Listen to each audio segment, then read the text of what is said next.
16 sifat Firaun dalam Al-Quran. 1. Manusia paling congkak. 2.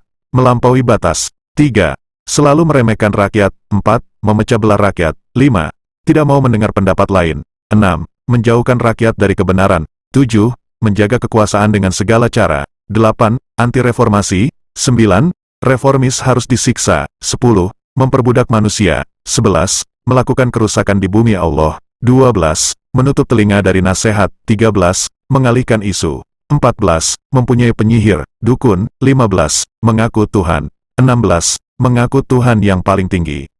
Firaun bukanlah nama seseorang. Firaun adalah sebutan bagi Raja Mesir di zaman itu. Jadi, kita akan menemukan banyak Firaun dengan orang-orang yang berbeda. Namun kali ini, kita akan berbicara tentang Firaun yang sezaman dengan Nabi Musa alaihissalam. Firaun adalah raja yang begitu kejam dan bengis, hingga namanya digunakan sebagai lambang kebiadaban dan kesombongan. Dalam bahasa Arab pun, kata tafarana, memfiraunkan diri, memiliki sinonim takabara, menyombongkan diri. Nama Firaun begitu terkenal sebagai simbol antagonis, musuh kebenaran dan pemimpin kebatilan. Sehingga, musuh-musuh kebenaran di setiap zaman disebut Firaun di zaman itu. Seperti Abu Jahal yang disebut Firaunnya di masa Rasulullah. Sebenarnya apa yang telah dilakukan Firaun? Apa sifat-sifatnya hingga ia menjadi tokoh antagonis terbesar? Apa yang telah ia perbuat hingga Allah Subhanahu wa Ta'ala mengabadikan kisahnya bahkan jasadnya sebagai pelajaran bagi manusia? Sifat-sifat Firaun. Firaun adalah lambang pemimpin yang zolim. Kita harus mengetahui sifat-sifatnya untuk mengetahui siapa sang pengikut Firaun. Siapa yang meneladani Firaun dalam memimpin. Atau bahkan, sifat-sifat itu bisa melekat pada diri kita sendiri. Mari kita simak sifat-sifat Firaun berikut ini agar jangan sampai ada wajah Firaun dalam diri kita. 1. Manusia paling congkak. Firaun adalah manusia paling congkak di muka bumi. Dia telah memakai pakaian kesombongan yang sebenarnya hanya milik Allah Subhanahu wa Ta'ala, dan sungguh, Firaun itu benar-benar telah berbuat sewenang-wenang di bumi. Yunus 83. Sungguh, dia itu orang yang sombong, termasuk orang-orang yang melampaui batas. Ad-Duhan 31. Orang yang sombong adalah orang yang tidak mengenal dirinya. Diri yang serba membutuhkan selainnya. Diri yang penuh keterbatasan. Dan kesombongan ini adalah penyakit yang paling dibenci Allah Subhanahu wa Ta'ala. Tidak akan masuk surga seorang yang di dalam hatinya masih ada setitik kesombongan. Rasulullah. Sifat pertama dari Firaun adalah congkak dan sombong. Dan dia telah melakukan kesombongan yang paling biadab dan tidak akan memperoleh ampunan dari Allah. Yaitu kesombongan ketika telah mengetahui kebenaran namun dia tidak mau menerimanya. Sombong bukan sekedar pamer mobil atau rumah yang mewah. Kesombongan terbesar adalah menutup hati dari kebenaran. 2. Melampaui batas. Semua yang dilakukan Firaun telah melampaui batas. Jika kita bertanya tentang kebengisan, maka dialah yang paling bengis. Jika kita bertanya tentang kesombongan, dialah manusia paling sombong. Tidak ada batasan dalam dirinya. Dia melakukan apapun yang dia inginkan. Pergilah kepada Firaun, dia benar-benar telah melampaui batas. Taha 24. Kapan seorang bisa melampaui batas? Saat hatinya penuh dengan kesombongan dan merasa tidak memerlukan siapapun. Bukan hanya Firaun yang melampaui batas. Siapapun bisa melakukan hal yang melampaui batas. Perbuatannya tak terkendali lagi. Kapan? Saat dirinya merasa serba cukup, sekali-kali tidak. Sungguh, manusia itu benar-benar melampaui batas, apabila melihat dirinya serba cukup. Al-Alaq 6-7. 3. Selalu meremehkan rakyat. Firaun selalu meremehkan rakyatnya. Mereka selalu dibodohi, dibungkam dan dibius sehingga tidak bisa melakukan apa-apa. Tidak bisa mengutarakan pendapatnya. Tidak bisa bergerak melawan apalagi memberontak. Maka Firaun dengan perkataan itu telah mempengaruhi kaumnya, sehingga mereka patuh kepadanya. Sungguh, mereka adalah kaum yang fasik. Az-Zukhruf 54. Dia membodohi kaumnya dengan kekerasan, kadang pula dengan rayuan. Sehingga tidak ada lagi yang berani melawak. Dia tidak akan menjadi Firaun jika tidak ditaati oleh rakyatnya. Dan dia tidak akan ditaati sebelum rakyatnya dibodohi. Salah satu taktiknya adalah pembodohan. Jika ada seorang atau kelompok yang ingin melihat umat tetap dalam kebodohan dan kemunduran, maka dia telah mengikuti taktik gurunya yaitu Firaun. 4. Memecah belah rakyat. Salah satu taktik Firaun untuk menguasai rakyatnya adalah dengan membagi mereka berkelompok-kelompok. Rakyat tidak dibiarkan bersatu karena akan berbahaya bagi kekuasaannya. Jika rakyat bersatu, maka mereka akan memiliki kekuatan untuk melawan Firaun. Rakyat dipecah belah sehingga mereka selalu lemah dan tak berdaya. Sungguh, Firaun telah berbuat sewenang-wenang di bumi dan menjadikan penduduknya berpecah belah. Dia menindas segolongan dari mereka, Bani Israel, dia menyembelih anak laki-laki mereka dan membiarkan hidup anak perempuan mereka. Al-Qasas 4. Setelah memecah belah, dia menindas salah satu kelompok dari mereka, membunuh anak-anak dan membiarkan perempuan mereka, agar kelompok yang lain takut dan tidak berpikir lagi untuk memberontak. Jika kita perhatikan, taktik ini digunakan juga untuk Firaun zaman ini. Seperti yang dilakukan Zionis Israel. Sebenarnya, untuk melawan satu Palestina saja dia tidak mampu. Namun lihatlah, dia menggunakan taktik Firaun untuk memecah Palestina menjadi beberapa kelompok, sehingga kekuatan mereka kecil untuk melawan Israel. Lihatlah apa yang dilakukan Amerika, mereka memecah belah umat di sana-sini. Berbagai negara dikacaukan, kemudian mereka datang sebagai satu-satunya polisi dunia yang mengatur kedamaian. Padahal mereka paling anti melihat persatuan. Karena itu, jika ada seseorang ataupun kelompok yang suka memecah belah, anti kebinekaan dan anti persatuan umat, maka jangan ragu untuk menyebutnya sebagai Firaun zaman ini. Karena taktik dan sifat Firaun ada pada mereka. 5. Tidak mau mendengar pendapat lain. Tidak ada yang boleh memberi pendapat berbeda dengan Firaun. Ketentuannya adalah ketentuan yang mutlak dan tidak bisa dibantah. Perintahnya harus dilaksanakan tanpa ada seorang pun yang boleh melawan. Masyarakat harus diam dan hanya berkata, iya. Firaun berkata, aku hanya mengemukakan kepadamu apa yang aku pandang baik. Ghafir 29. Tidak ada yang boleh berbeda pendapat dengan Firaun. Sebagaimana tidak ada yang boleh berbeda dengan pendapat Israel, Firaun zaman ini. Semua harus patuh dan diam. Jika Amerika telah mencap sebuah kelompok yang menuntut haknya sebagai teroris, maka seluruh negara harus menganggapnya teroris. Jika ada penindasan yang dilakukan Israel, maka itu bukanlah penindasan. Semua harus diam dan menerima pendapat itu. Seakan-akan hanya merekalah yang bisa memberi petunjuk dan pendapat, sementara selain mereka pasti salah. 6. Menjauhkan rakyat dari kebenaran. Firaun selalu menjauhkan rakyatnya dari orang yang ingin memerangi kebodohan dan mencerdaskan mereka. Dia selalu menghalang-halangi orang yang ingin mengajak rakyatnya menuju kebaikan. Karena rakyat yang cerdas akan menjadi bumerang bagi Firaun. Tidak boleh ada suara lain selain suara Firaun. Semua suara harus bungkam di hadapannya. Mereka, para pesihir, berkata, sesungguhnya dua orang ini adalah pesihir yang hendak mengusirmu, Firaun, dari negerimu dengan sihir mereka berdua, dan hendak melenyapkan adat kebiasaanmu yang utama. Taha 63. Firaun menuduh para penyeru kebenaran sebagai orang yang akan merusak bangsa, sebagai pengacau yang akan melenyapkan adat dan kebudayaan mereka. Sesungguhnya aku khawatir dia akan menukar agamamu atau menimbulkan kerusakan di bumi. Ghafir 26. 7. Menjaga kekuasaan dengan segala cara. Orang seperti Firaun akan menjaga kekuasaannya dengan segala cara. Bahkan, dia akan menggunakan kedok agama untuk mengokohkan kerajaannya. Padahal, dia orang yang paling anti terhadap agama. Dan Firaun berkata kepada pembesar-pembesarnya, biar aku yang membunuh Musa dan suruh dia memohon kepada Tuhannya. Sesungguhnya aku khawatir dia akan menukar agamamu atau menimbulkan kerusakan di bumi. Ghafir 26.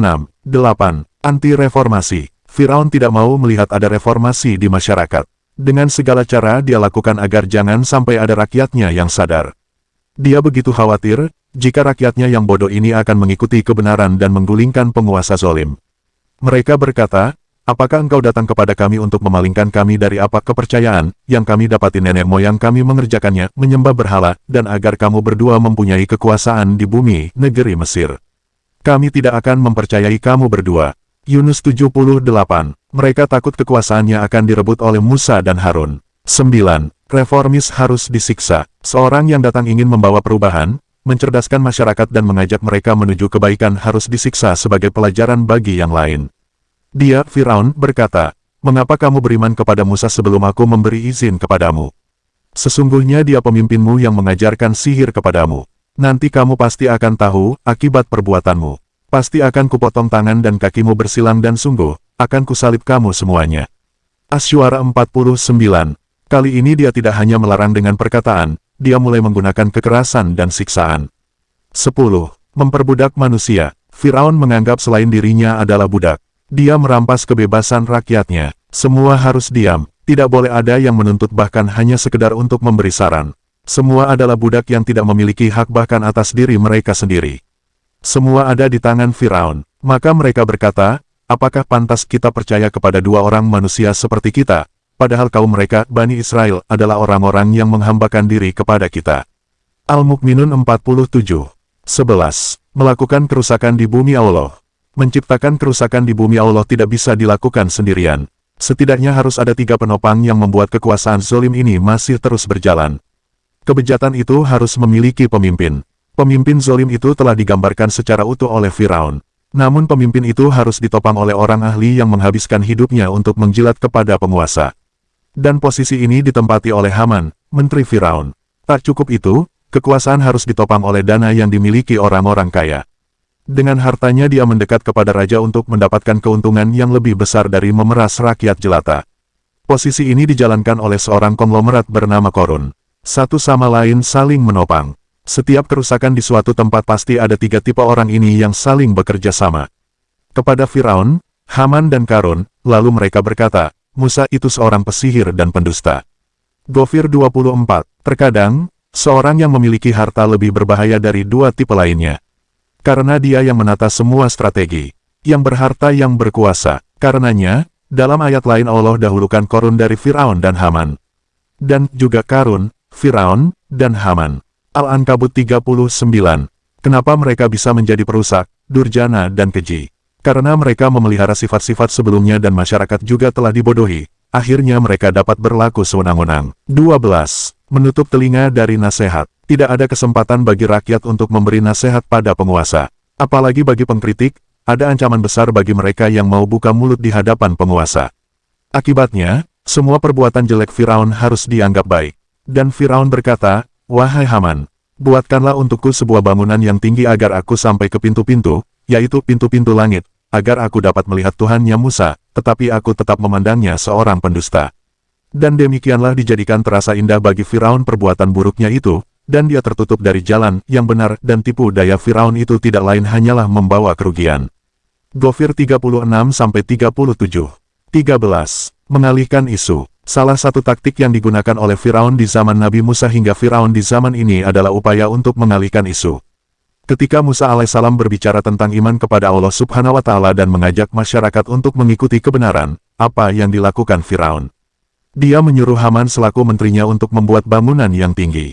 Seakan-akan dia ingin melihat Tuhannya Musa dari bangunan itu bahkan akan membunuhnya. Jika kita perhatikan maka kita akan tahu bahwa ini adalah upaya pengalihan isu. Firaun membuat masyarakat heboh dengan bangunan yang amat tinggi dan melupakan seruan Musa alaihissalam. Begitulah yang dilakukan Firaun di seluruh zaman. Dan Firaun berkata, Wahai Haman, buatkanlah untukku sebuah bangunan yang tinggi agar aku sampai ke pintu-pintu. Ghafir 36, 14. Mempunyai penyihir, dukun. Abul Ala al-Maududi dalam salah satu kitabnya mengatakan bahwa salah satu sifat yang tidak pernah lepas dari Firaun di zaman manapun adalah memiliki dukun dan tukang sihir. Para penyihir termasuk orang terdekat Firaun, mereka mendapatkan fasilitas yang lebih karena Firaun berharap kekuasaannya akan langgeng dengan bantuan mereka. Dan para pesihir datang kepada Firaun. Mereka berkata, apakah kami akan mendapat imbalan jika kami menang? Dia, Firaun, menjawab, ya, bahkan kamu pasti termasuk orang-orang yang dekat kepadaku. Al-A'raf 113-114. 15. Mengaku Tuhan. Karena memiliki kekuatan sementara rakyat telah dibodohi, Firaun merasa tidak butuh kepada siapapun dan tidak ada yang bisa menandinginya. Akhirnya dengan penuh kesombongan dia mengaku sebagai Tuhan. Dan Firaun berkata, Wahai para pembesar kaumku, aku tidak mengetahui ada Tuhan bagimu selain aku. Al-Qasas 38. 16. Mengaku Tuhan yang paling tinggi. Ini adalah puncak dari kesombongan Firaun. Ini adalah akhir perjalanan seorang yang mengaku Tuhan. Imam Bakir menyebutkan bahwa jarak antara Firaun mengaku Tuhan dan mengaku Tuhan yang paling tinggi adalah 40 tahun. Seraya berkata, Akulah Tuhanmu yang paling tinggi. An-Nazi'at 24. Disebutkan bahwa Firaun mengucapkan kalimat ini di saat terakhir sebelum laut terbelah oleh tongkat Musa. Saat dia mengucapkan kalimat ini, maka seketika itu murka Allah turun karena Firaun telah melakukan kesombongan yang tertinggi. Dia tahu bahwa ada Tuhan lain yang disebut Musa, namun dia berkata bahwa dialah Tuhan yang tertinggi. Maka tenggelamlah dia bersama bala tentaranya saat itu juga. Jibril pernah bercerita kepada Rasulullah, saat Firaun mengatakan kalimat ini kemudian dia melewati lautan yang terbelah maka tertutuplah lautan itu dan dia tenggelam. Saat detik-detik akan tenggelam, Jibril memasukkan kepala Firaun ke dalam laut agar dia tidak sempat lagi untuk memohon ampun kepada Allah. Saat nyawa telah berada di kerongkongan, Firaun ingin bertaubat dan beriman kepada Tuhannya Musa. Namun apa jawaban Allah subhanahu wa ta'ala? Sehingga ketika Firaun hampir tenggelam dia berkata, Aku percaya bahwa tidak ada Tuhan melainkan Tuhan yang dipercayai oleh Bani Israel, dan aku termasuk orang-orang muslim berserah diri. Mengapa baru sekarang kamu beriman padahal sesungguhnya engkau telah durhaka sejak dahulu, dan engkau termasuk orang yang berbuat kerusakan? Yunus 90-91. Selesai sudah kesombongan Fir'aun, binasa sudah kekuasaannya, dan Allah menceritakan kisahnya agar kita mengambil pelajaran darinya, agar tidak ada lagi Fir'aun-Fir'aun baru, karena sifat Fir'aun bukan hanya menempel pada seorang pemimpin. Seorang ulama bisa menjadi Fir'aun, seorang ayah, guru dan setiap manusia bisa menjadi Fir'aun-Fir'aun masa kini. Semoga Allah menyelamatkan kita dari sifat-sifat itu.